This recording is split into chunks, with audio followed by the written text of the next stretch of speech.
Hello and welcome to Socially Distant Discover Nature. Happy Tuesday, although I am speaking to you from the past. Woo! It's Sunday morning here.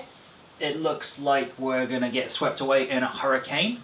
I'm surrounded by monstrous tomatoey plants, but we will press on regardless of all these factors and start off with our usual catch-up.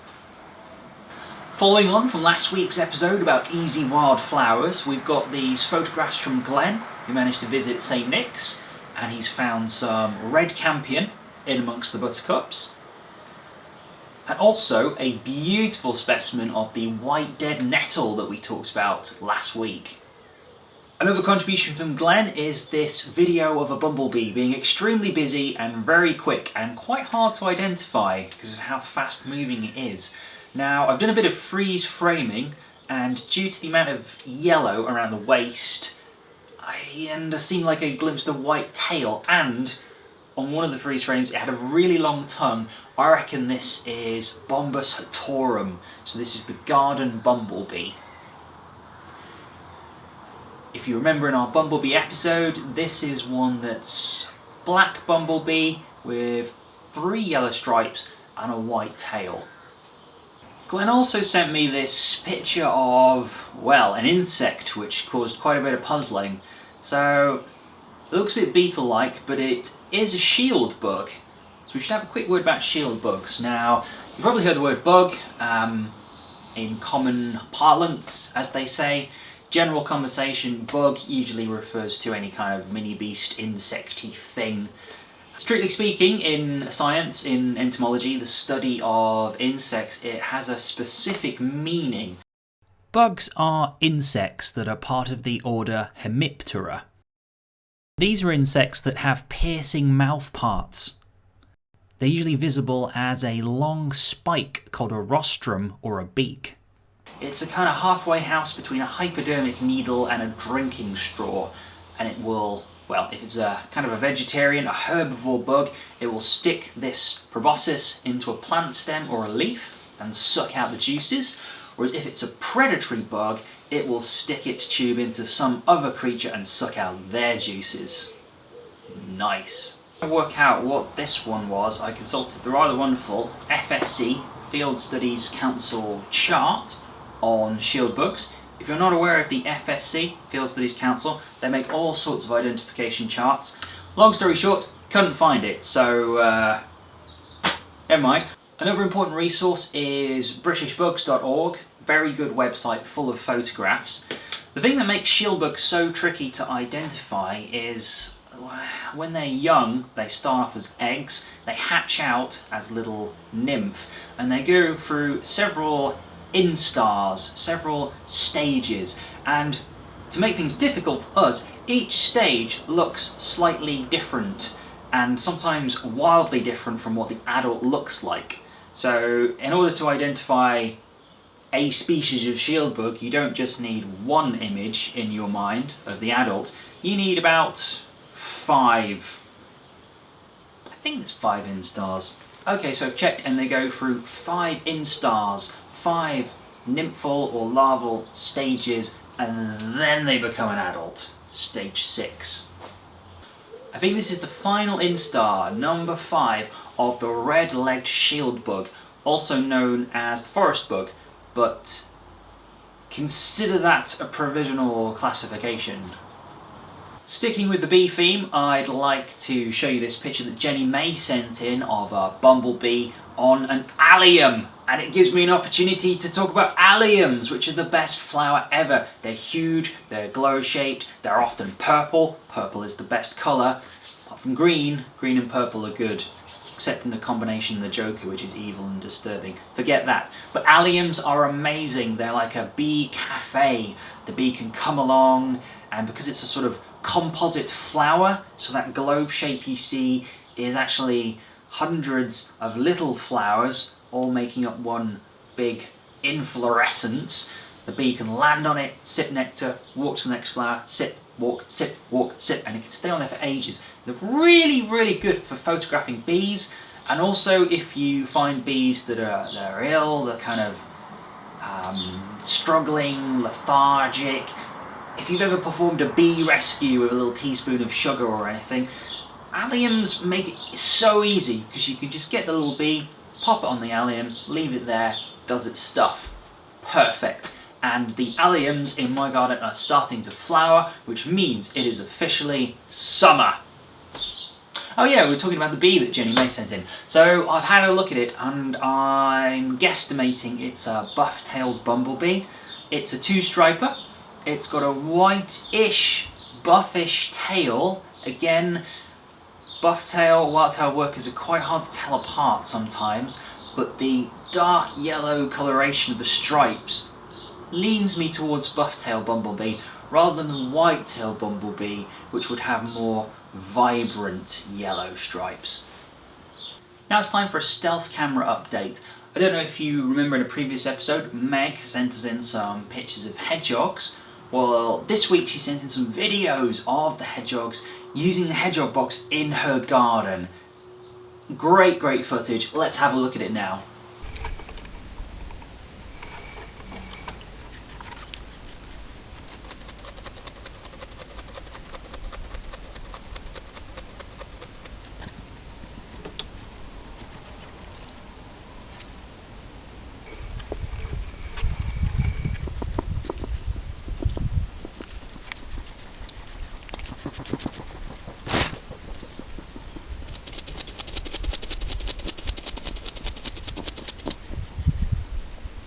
And I think I speak for everyone when I say it's so cute. Simon and Judith from Kent have also sent us in 2 types of deer. So we've got a muntjac deer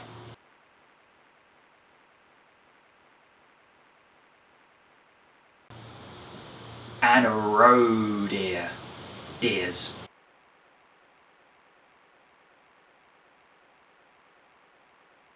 And now, because I'm nothing if not very tolerant, I'm going to check for updates from Genghis to see what he has found. Yes, hello Phil. Take a look at this. Very exciting stuff. Genghis Mirazapan here, wildlife roving reporter, and as you can see, I have a very wonderful large bird. A passerby has just told me it's called a red kite, which is a bit strange because it's not very red, and to be honest, it's got no strings hanging from it or anything, so it's not very kitey either, but it is wonderful to behold, and I thought you'd like to see it. Back to you. Wildlife? What? How? What? Genghis? Sorry about that.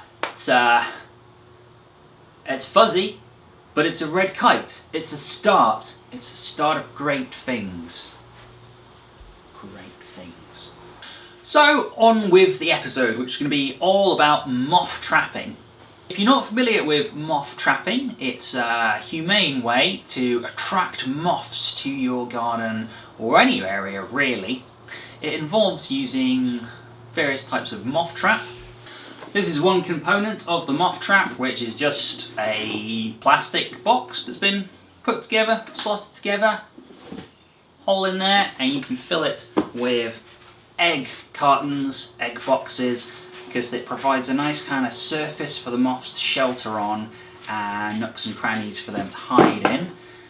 You can't just attract moths using an empty plastic box though, you'll need a little extra, and this is the key component of the moth trap. This is the light bulb. Now it's no ordinary light bulb, it's a mercury vapor light bulb, an MV light bulb, which emits more light in the ultraviolet range of the spectrum, which is attractive to quite a lot of moth species and brings in a lot more than using a standard light bulb.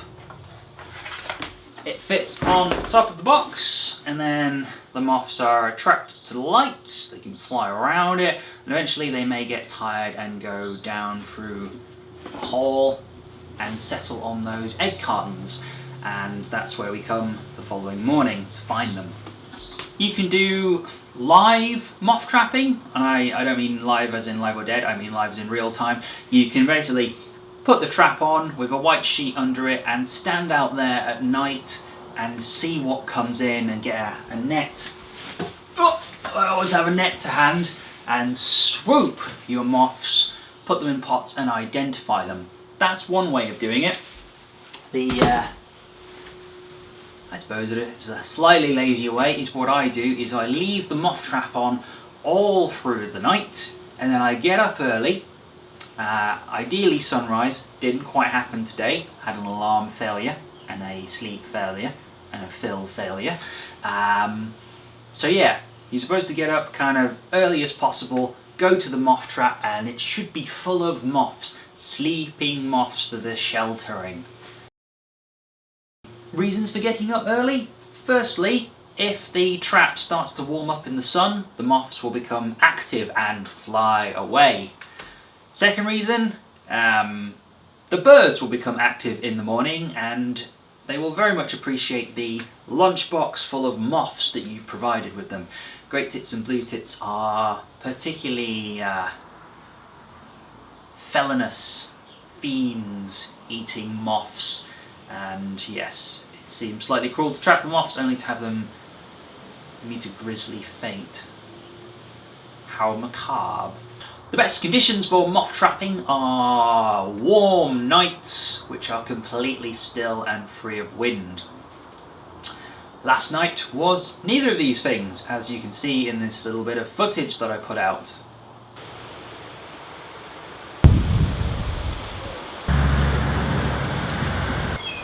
Moth trapping on the windiest night of the year. Madness. Absolute madness. It was cold-ish and it was very windy. Very, very windy. As a result, I only caught 7 moths, and 5 of them were all the same species, and they were the sort of species that kind of make people disinterested in moths, I would say. They were small and brown and nondescript. Bit cruel, but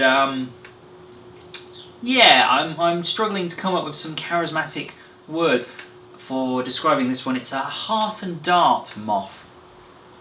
I suppose you could say there's subtle patterns of pastel hazelnut shades with a delicate highlight of a dark line on the collar. No, I'm not even convinced by that myself. Okay, so that's heart and dart moth. A slightly more interesting one that we had was this one, which is called a cetaceous Hebrew character.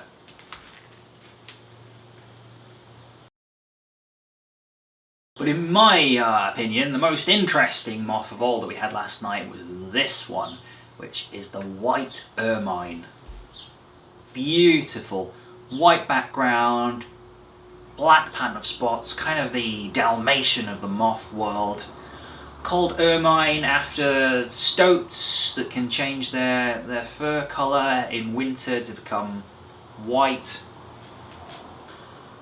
A lovely fluffy thorax. It's quite hard to say in the morning. Fluffy thorax. Fluffy thorax. Whatever. It's got a fluffy bit on it.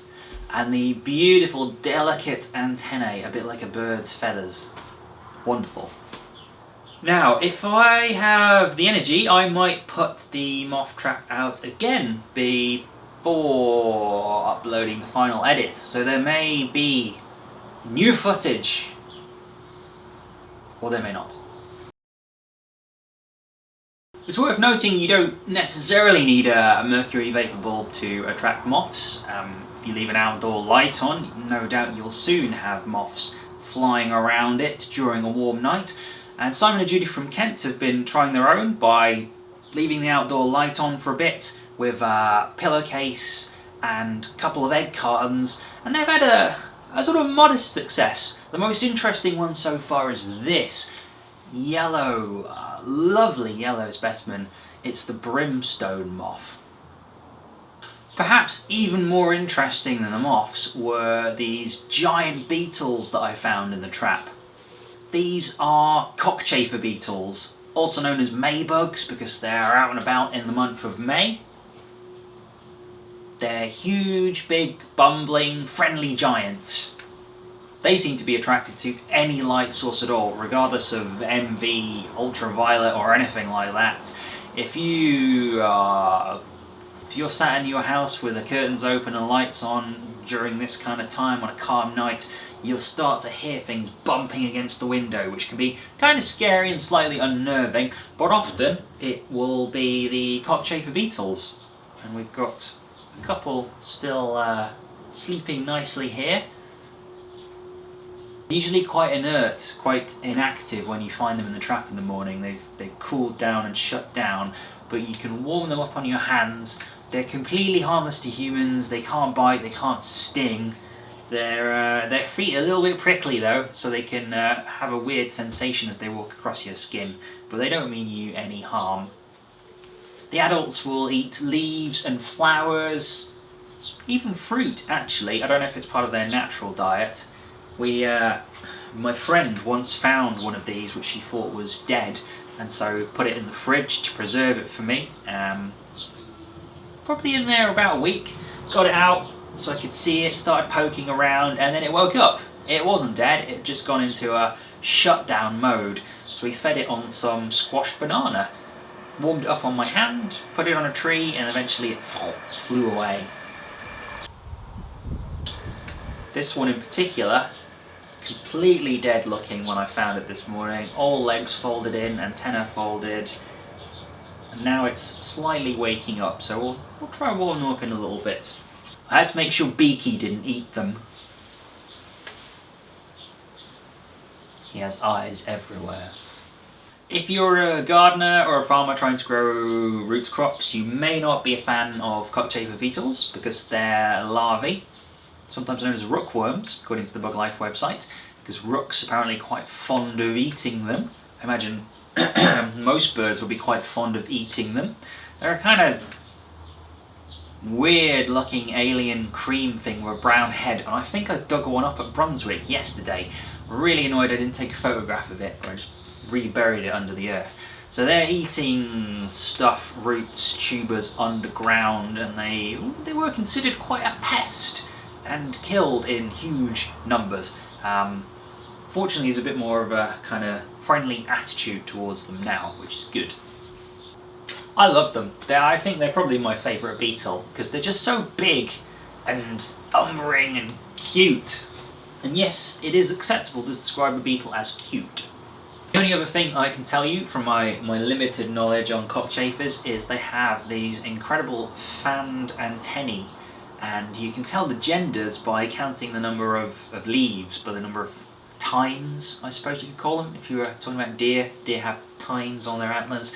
Count the number of tines, and if you count 7 on each one, then it's a male, whereas females have 6. As with moths, the males will use their feathered antennae, well their extensive antennae with large surface area, to detect chemicals, pheromones that the females are releasing in order to find and mate and create the next generation. No, it's going up my sleeve. I'm covered in beetles. There's one. There's one. 2 whole beetles. Hello. I don't know what they want. They're stealing my warmth. Hello. Oh, he's gone all shy. I've lost the one on my back. There was one still on my arm. Oh wait, there they are.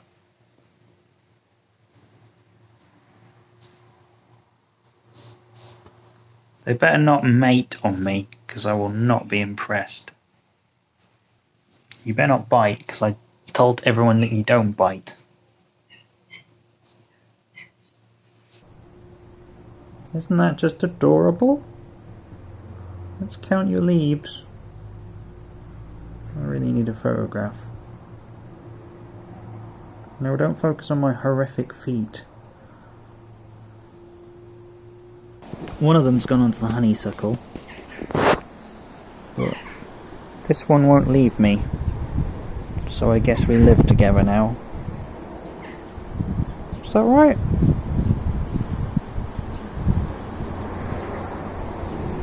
How very aloof.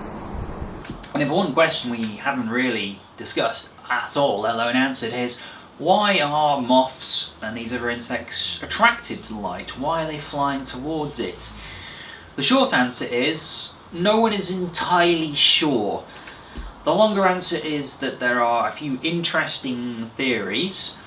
One particularly old one is that moths will navigate using natural light, like the moon. The moths will travel in a certain direction using the moon as a fixed point of reference, but the light that humans make, the artificial lights, confuse the issue because the moths can actually reach the moon, and that disrupts their navigation and sends them all confused and weird. Another theory is that moths have a really poor ability to adapt to changes in light. So for instance, if you're in a bright room and you step outside into the pitch black night, it takes your eyes a little while to adjust for you to start to see things. And the theory is that the moths are flying along in the dark and then they go into the light, they're temporarily blinded, so they go back away from that light into the dark, but because it takes such a long time for their eyes to adjust, they're still kind of blinded in the darkness. So then they head back to the light to see what's happening, but then they get blinded again, and so they go away. And it's a sort of toing and froing, and eventually they get tired and fall into my moth trap, where I collect them. The third and final theory I'll discuss is that there's a kind of optical illusion that occurs when you've got a light source and a gradient going from light to dark, in which the darkest area appears in this sort of band around the light source called a Mach band, M-A-C-H, and that the moths are heading for this false darkness, and some studies have shown that they do appear to go to it, or some moths have done. It's quite a confusing issue. We should also point out that not all moths are attracted to light. There are some moths you will never ever catch in a light trap because light does nothing for them.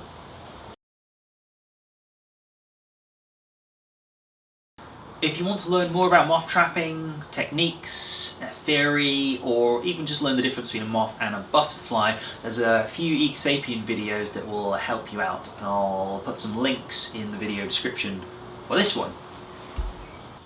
That concludes the section on moth trapping and Maybugs. Now we're going to go back to Genghis because he said he's got something, and I am hopeful. I am optimistic. So away we go. Yes, hello Phil. Genghis Marazapan here, roving wildlife reporter. I've come down to this little backwater, small stream in the middle of nowhere, because it's the only place in the country where you can find this amazing species of duck. Have a little look. It's quacking at this very moment. And yes, there it is. Feast your eyes because you won't see many of those. It's called a mallard. That's mallard. And here it is for all to see.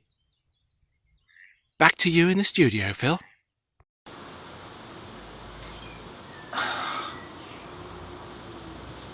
It almost hurts more now because he'd given me hope and then crushed it. Well, moving oh so swiftly on to what I'm hoping is going to become a regular feature. Last week we had those wonderful pictures of flowers by Roving. This is going to be our art corner. Does it need to alliterate? Art atrium? Why not? Art atrium. We've got this week an incredible picture of a red kite drawn by Judith. Judith was saying that she hasn't painted or drawn anything for years and just decided to pick up the materials and give it a go, and I think you would agree, pretty spectacular.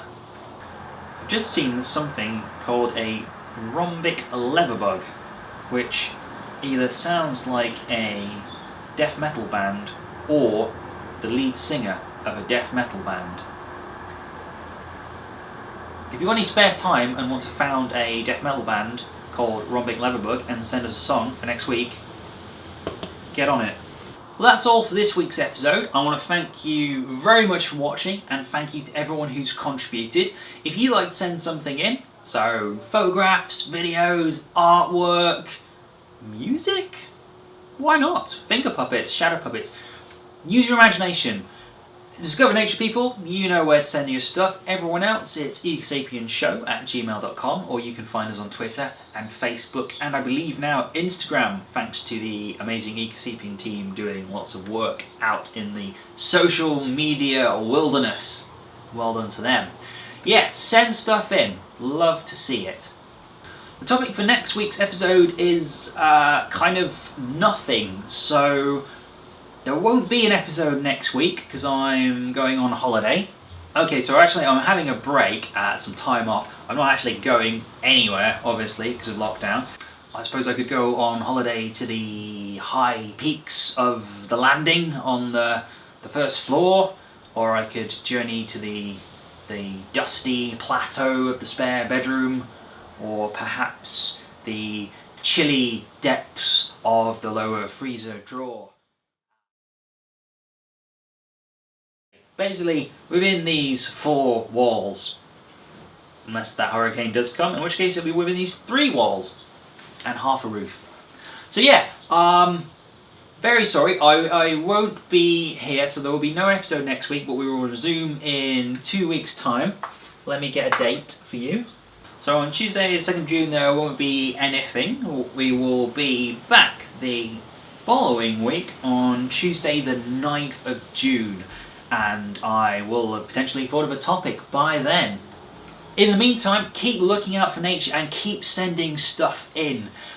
Even if I don't respond, I will see it eventually and it will be included in the next episode that is made. And I really appreciate everything you send in, because it gives me something to talk about, keeps the ideas ticking over. Very good. That's all from me, and I will see you in the future.